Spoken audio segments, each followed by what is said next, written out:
오늘 함께 보실 하나님의 말씀은 빌립보서 1장 1절에서 8절 말씀입니다.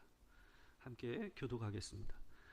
그리스도 예수의 종 바울과 디모데는 그리스도 예수 안에서 빌립보에 사는 모든 성도와 또한 감독들과 집사들에게 편지하노니, 하나님 우리 아버지와 주 예수 그리스도로부터 은혜와 평강이 너에게 있을지어다. 내가 너희를 생각할 때마다 나의 하나님께 감사하며 간구할 때마다 너희 무리를 위하여 기쁨으로 항상 간구함은 너희가 첫날부터 이제까지 복음을 위한 일에 참여하고 있기 때문이라. 너희 안에서 착한 일을 시작하신 이가 그리스도 예수의 날까지 이루실 줄을 우리는 확신하노라.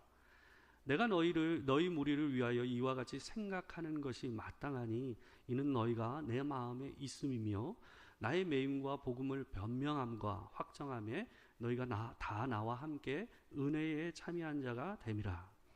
내가 예수 그리스도의 심장으로 너희 무리를 얼마나 사모하는지 하나님이 내 증인이시니라. 아멘. 오늘은 빌립보서 1장 1절에서 8절 말씀을 가지고 기쁨에 서신 빌립보서라는 제목으로 하나님의 말씀을 전하도록 하겠습니다. 오늘부터 우리가 이제 빌립보서를 함께 보기를 원하는데요. 이 빌립보서는 AD 62년경 60년대 초반 정도에 기록된 걸로 보통 생각을 많이 합니다.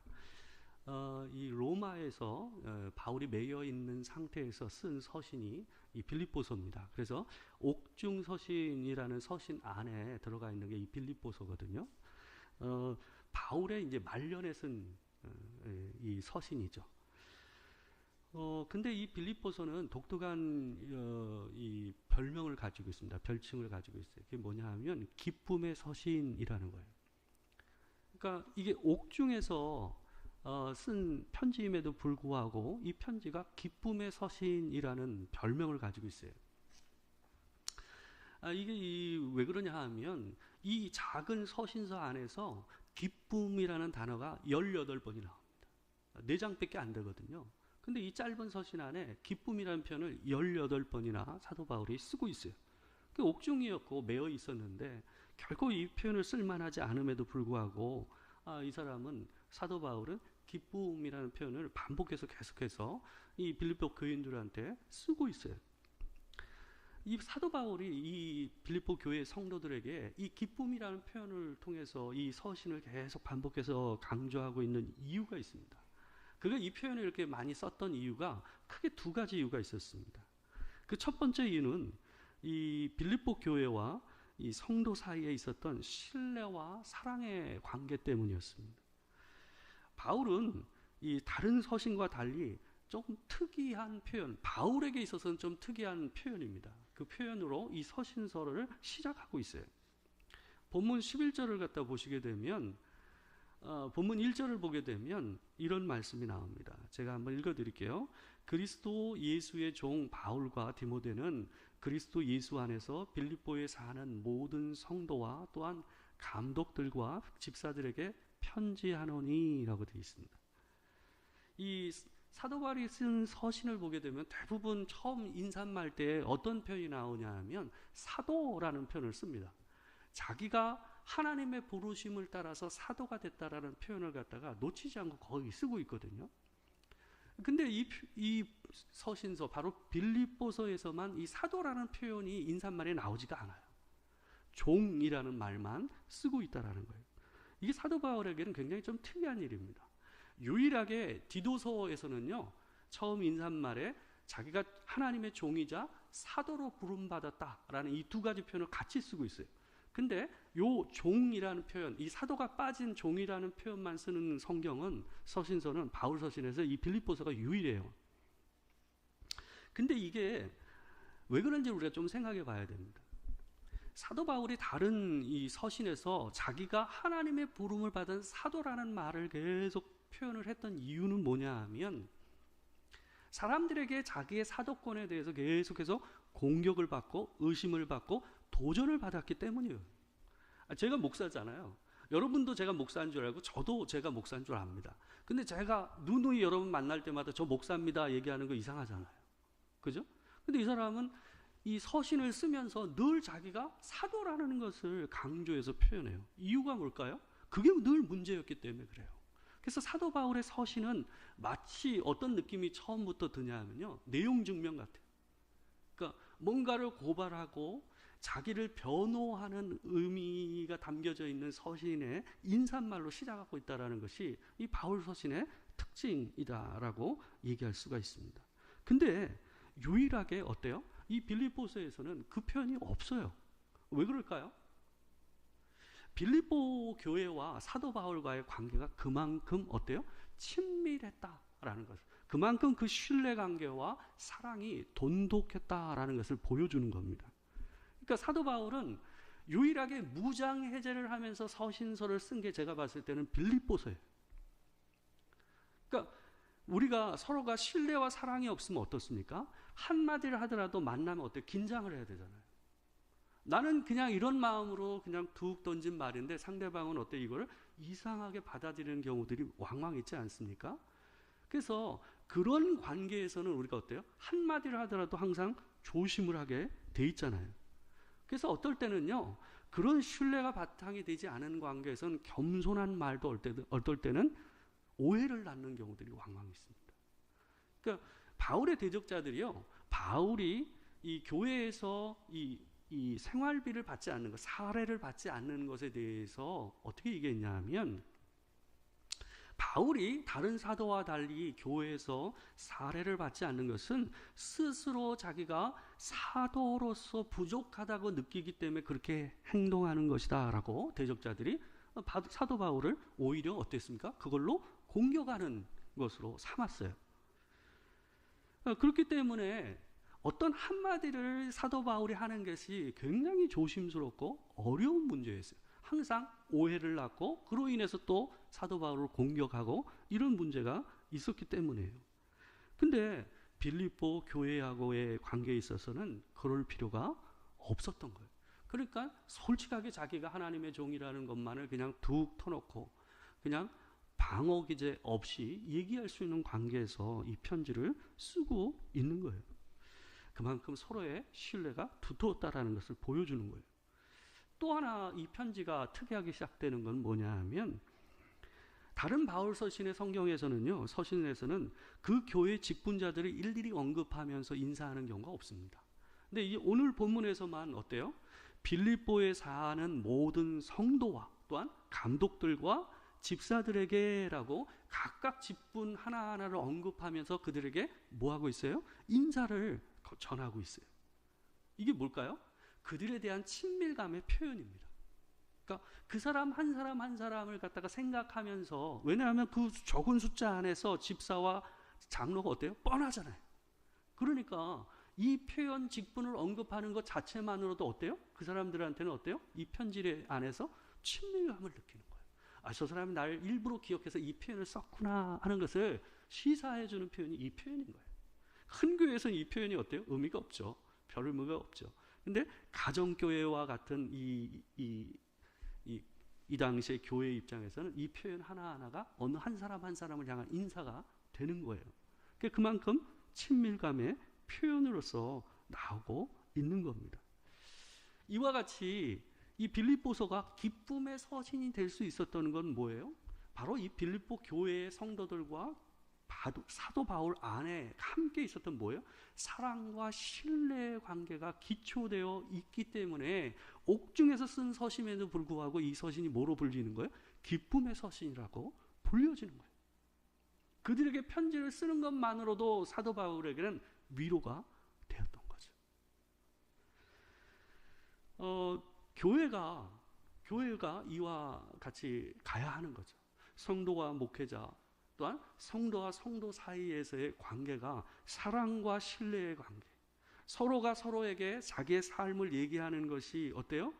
늘 더 조심스럽고 그냥 방어 기제를 늘 써야만 하고 한마디 한마디를 할 때마다 조심스러울 수밖에 없는 교회라고 한다면 어떨까요? 거기서 자기 속엔 얘기를 할 수가 있겠습니까? 하기 힘들죠. 그런 교회에서 자기 삶을 나눈다는 건 어려운 일이에요. 그죠? 교회가 건강한 나눔과 서로를 위한 깊은 신뢰와 또한 서로를 위한 기도가 이루어지기 위해서는 어때요? 이게 바탕이 되지 않으면 나눌 수가 없는 거예요. 나눠야 알아야 기도를 하죠. 모르는데 어떻게 기도를 하겠습니까? 그래서 교회가 건강해지는 것은 바로 이 바탕 위에서 다 세워지는 겁니다. 이 두 번째 이유가 빌립보서가 기쁨의 서신이라고 불릴 수 있는 두 번째 이유는 알고 보면 이 첫 번째 이유의 기초 위에 세워지는 거예요. 이 사랑과 신뢰의 관계 위에 또 하나가 세워집니다. 그게 뭐냐 하면 빌립보서가 기쁨의 서신이라고 불릴 수 있는 두 번째 이유는 때마침 사도 바울에게 온 코이노니아의 은혜가 있었기 때문에 그렇습니다. 빌립보서의 분위기를 보게 되면 바울이 우리가 생각하는 감옥이 아니라 이 감금 생활 가운데 있었다라는 걸 우리가 알 수가 있어요.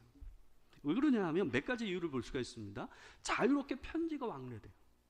고대 시대 때 감옥에서 편지를 왕래하는 일은 불가능한 일입니다. 근데 어때요? 이들이 옥중에 있음에도 불구하고 왕래를 하고 있는 거예요. 그러니까 이거는 일반적인 옥중에 있었던 게 아니에요. 감금 생활, 이 갇힌 공간에서만 자유롭게 생활할 수 있는 이 감금 생활을, 감금형을 당하고 있었다라는 거죠. 그리고 보게 되면 디모데가 사도 바울을 지켜요. 그리고 이 빌립보서에서 빌립보 교회에서 보낸 에바브로디도가 사도 바울에게 와서 함께 왕래하는 일이 자유롭습니다. 그러니까 사람들과의 만남이 허락이 되는 거죠. 그리고 또 오늘 이어지는 뒤에 본문을 보게 되면요, 어떤 표현이 있냐면 자기를 시위대가 지키고 있다라고 얘기하고 있어요. 시위대는 어떤 부대입니까? 원래 왕을 지키는 부대가 시위대 아닙니까? 근데 자기가 옥중에 있었다면 누가 지켜야 돼요? 간수가 지켜야 되죠. 그죠? 근데 자기를 누가 지키고 있다고 그러냐면 시위대가 지키고 있다고 그래요. 그건 뭐냐 하면 감금 생활 중이다라는 것을 보여주는 얘기인 거예요. 바울이 이와 같이 비교적 자유로운 생활을 할 수 있었던 이유는요, 사도 바울이 아직 죄인으로 확정되지 않았기 때문에 그래요. 그래서 오늘 본문 7절을 보게 되면 7절에서 이런 표현이 나옵니다. 내가 너희 무리를 위하여 이와 같이 생각하는 것이 마땅하니 이는 너희가 내 마음에 있음이며 나의 매임과 복음을 변명함과 확정함에 너희가 다 나와 함께 은혜에 참여한 자가 됨이라. 이 본문에서 보게 되면 바울은 지금 죄인처럼 매여 있습니다. 그러나 뭐라고 그래요? 아직 자신이 고발당한 복음에 대해서 변명할 수 있게 됐다는 거. 변명할 수 있다라는 거. 변명하면 뭐예요? 변호한다는 거. 자기가 이 복음에 대해서 이것이 이 로마에 대항을 해서 나온 행위가 아니다라는 것을 변호할 수 있는 일이 아직 주어져 있다는 거예요. 그리고 확정함이라고 표현된 것은 아직 확정이 안 됐다라는 거죠. 뭐가? 자기의 죄가. 그러니까 이거 법적인 용어입니다. 그래서 자기가 아직 자기가 전하는 복음에 대해서 매여 있음에도 불구하고 변명할 수 있고 확정함에 대해서 변호할 수 있는 상황 가운데 있다라는 것을 얘기하고 있는 거예요. 근데 여기서 우리가 한 가지 봐야 되는 것은 이 하나님의 복음을 변호하고 확정하는 일과 관계돼서 빌립보 교인들이 뭐 하고 있다라고 얘기해요? 참여하고 있다라고 얘기하고 있어요. 참여하고 있다. 근데 여기에 쓰이는 이 참여한다는 말이요, 여러분과 제가 잘 아는 헬라어 단어입니다. 코이노니아예요. 코이노니아. 이 코이노니아라는 말은요, 기초적으로는 교제, 친교를 의미하기도 하지만 이게 더 적극적으로는 참여, 협력을 의미하는 단어입니다. 그래서 오늘 우리가 함께 보는 이 빌립보서 안에서는 이 코이노니아라는 말이 뭐로 쓰이고 있냐면 참여한다는 말로 다 번역되어 있어요. 여러 번 나오거든요. 그래서 오늘 본문 5절에도 참여한다라는 이 말, 바로 코이노니아가 한 번 더 나옵니다. 제가 한번 읽어드릴게요. 너희가 첫날부터 이제까지 복음을 위한 일에 참여하고 있기 때문이라. 여기에 보게 되면 첫날부터라고 되어 있는데 이 첫날부터라는 말은 무슨 말이냐면 바울이 마게도냐로 넘어가서 처음 그 첫 성이었던 빌립보에서 그들에게 복음을 처음 전했을 때를 얘기하는 거예요. 하나님의 복음을 처음 접하게 된 그날, 그 첫날부터 지금까지, 이제까지라고 얘기되고 있어요. 근데 바울이 빌립보를 처음 방문했을 때부터 이 복음에 대한 반응과 또한 사도 바울을 후원하는 일이 바로 그때부터 시작됐다라고 얘기하고 있어요. 그러면서 바울 선교 여행 내내 그들은 특별한 그들의 바울 선교팀의 동역자가 됩니다. 빌립보서 4장 14절에서 16절 말씀을 보게 되면요, 이 부분을 더 구체적으로 표현하고 있어요. 그래서 여기서 얘기하는 참여한다라는 말의 의미가 뭔지를 갖다가 알 수 있게 해주고 있어요. 같이 한번 읽겠습니다. 자, 시작. 그러나 너희가 내 괴로움에 함께 참여하였으니 잘하였도다. 빌립보 사람들아, 너희도 알거니와 복음의 시초에 내가 마게도냐를 떠날 때에 주고받는 내 일에 참여한 교회가 너희 외에 아무도 없었느니라. 데살로니가에 있을 때에도 너희가 한 번뿐 아니라 두 번이나 나의 쓸 것을 보내었도다. 여러분, 이 내용을 갖다 보게 되면 여기에 나오는 참여했다라는 표현이, 코이노니아라는 이 표현이 어떤 이 사람들의 행위를 이렇게 표현하고 있는지 좀 쉽게 이해할 수 있지 않습니까? 뭐예요? 물질적인 후원이에요. 바울의 사역과 그 선교팀이 사역을 할 수 있는 물질적인 후원을 이 빌립보 교회가 여러 번 했던 거예요. 그래서 그 부분을 이 사도 바울은 오늘 본문에서 참여했다, 코이노니아의 역할을 했다라고 얘기를 하고 있는 거예요. 이들은 사도 바울을 처음으로 만나자마자 후원을 했던 교회이기도 했지만 후원을 하는 첫 교회이기도 했어요. 그러니까 사도 바울에게는 아주 특별한 교회였어요. 그러다 보니 바울은 어때요? 이 일에 대해서 굉장히 특별한 이 빌립보 이 교회에 대해서 특별한 마음을 가지고 있었던 거예요. 근데 사도 바울이 오늘 이 행위, 바로 물질로서 그들을 돕는 이 후원을 하는 일을 했던 이 빌립보 교회의 이 행위를 코이노니아, 참여했다라는 말로 일부러 쓴 이유가 있어요. 그러니까 사도 바울은 이 문제에 대해서 굉장히 조심스럽게 접근합니다. 왜 그러냐 하면 내가 지금 너희들에게 이 부분에 대해서 얘기하는 것이 마치 나를 돈을 더 달라고 하거나 아니면 내가 돈이 부족해서 너희에게 이렇게 얘기하는 게 아니다라는 것을 얘기하는 걸 굉장히 강하게 얘기합니다. 이 4장에 보게 되면 그래서 자족이라는 말이 나오잖아요. 나는 이미 가난할 줄도 알고 부하기도 살 줄 아는 능력을 하나님 앞에 배웠다 그러면서 자족을 얘기하잖아요. 그러고 나서 이 얘기를 하거든요. 그러니까 굉장히 조심스럽게 얘기해요. 그래서 일부러 헌금이라는 말과 물질적인 어떤 표현을 쓰지를 않는 거예요. 그 사람들이 하는 그 행위를 사도 바울은 뭐라고 표현했냐면 참여했다, 하나님 안에서 코이노니아의 일을 했다라고 일부러 돌려서 얘기를 해요. 이게 왜 그런가? 이게 왜 그러냐 하면 사도 바울은 그들의 행위가 단순한 물질을 주고받는 행위가 아니라고 봤기 때문에 그래요. 이 일은 하나님 안에서 너희들의 마음 안에 하나님께서 주신 그 착한 마음을 통해서 하나님께서 성도 안에서 또한 그리스도 안에서 하나님의 일을 이루게 하기 위한 코이노니아의 역사다라고 표현하고 있는 거예요. 그래서 오늘 본문 6절을 보게 되면요, 이 코이노니아, 이들이 이 사도 바울의 사역에, 복음의 사역에 참여하게 된 일의 시작을 뭐로 얘기하냐면 그들에게서 찾지 않고 하나님에게서 찾아요. 6절을 우리 같이 한번 읽겠습니다. 자, 시작. 너희 안에서 착한 일을 시작하신 이가 그리스도 예수의 날까지 이루실 줄을 우리는 확신하노라.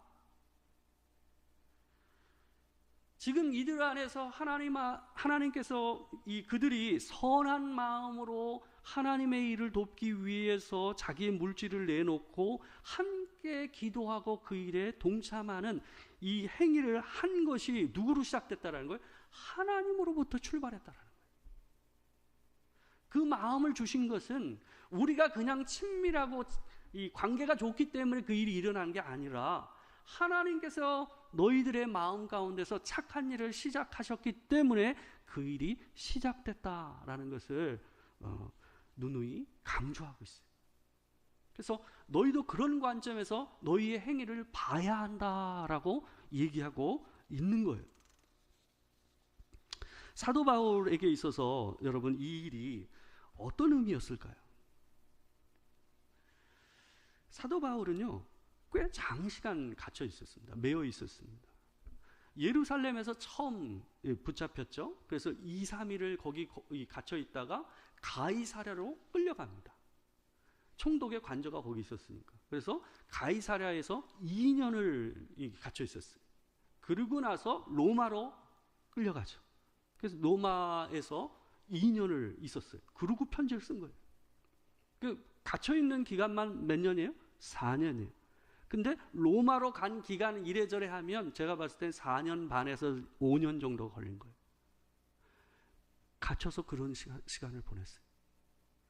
그런 상태에서 사도 바울이 있었을 뿐만 아니라 그 당시에 감금 생활과 감옥에 갇혀 있는 생활의 차이가 뭐냐면 아주 중요한 차이가 하나가 있었어요. 뭐냐 하면 감금 생활은 비교적 자유로웠지만 한 가지 굉장히 큰 불편함이 하나 있었어요. 그게 뭐냐 하면 자기가 머물러야 할 곳에 집세와 그 다음에 먹거리를 자기가 부담을 해야 됐어요. 근데 자기가 갇혀 있으니까 경제 생활을 할 수 있습니까? 없습니까? 경제 생활이 안 되잖아요. 그러니까 그 전에 사도 바울은 어땠어요? 자기가 벌어서 자기 생활을 자기가 했어요. 그죠? 그러다 보니 지금 절대적으로 어떤 거예요? 경제적으로 쪼들리고 굉장히 가난하고 힘든 생활을 할 수밖에 없는 상황이었던 거예요. 근데 그때에 바로 어때요? 빌립보에서 그때 당시에는 뭐 전보가 있었어요, 뭐가 있었어요, 알 수가 없잖아요. 사람이 도착해야 소식이 전달된단 말이에요. 근데 이 빌립보 서신을 쓰기 그리 멀지 않은 때에 누가 온 거예요? 빌립보 교회에서 에바브로디도라는 이 사역자를 통해서 후원금과 함께 에바브로디도가 사도 바울을 도울 수 있도록 보낸 거예요. 때마침 도착한 그 은혜의 소식 앞에서 사도 바울이 감격하고 기뻐하고 큰 위로를 누리면서 뭐 한 거예요? 뭘 쓴 거예요? 빌립보서를 쓴 거예요. 그래서 빌립보서가 옥중서심에도 불구하고 전체적인 분위기가 어떤 거예요? 하나님을 향한 감격과 기쁨과 때마침 하나님께서 하늘로부터 주신 그 은혜를 누리면서 그것에 감격해 쓴 서신이에요. 그러다 보니 이 짧은 서신에 어때요? 기쁨이란 말이 18번이나 쓰여진 거예요.